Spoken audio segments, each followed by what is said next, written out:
அனுராதபுரம் நீதவான் நீதிமன்றத்தில் சந்தேக நபர் ஒருத்தருக்கு பிணை வழங்கி அவர் மீண்டும் கைது செய்யப்பட்டு விளக்கமறையில் வைத்த சம்பவம் ஒன்று பதிவாயிருக்கு. ஏன் அப்படின்னு பார்த்தீங்கன்னா, குறித்த சந்தேக நபர் அனுராதபுரம் போதனா வைத்தியசாலையில் இருந்த ஒரு பெண் மருத்துவரிடம் தவறான முறையில் நடந்து கொண்டாரு.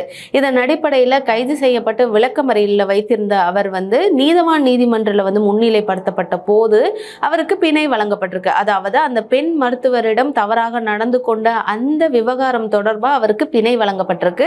அதுவும் அவரிடம் 50,000 ரொக்க பணம் மற்றும் 5 லட்சம் மதிப்புள்ள 2 சரீர பிணையில தான் அவர் விடுதலை செய்யப்பட்டிருக்கிறாரு. இப்படி விடுதலை செய்யப்பட்டவர் மீண்டும் போலீசாரால கைது செய்யப்பட்டிருக்கிறாரு.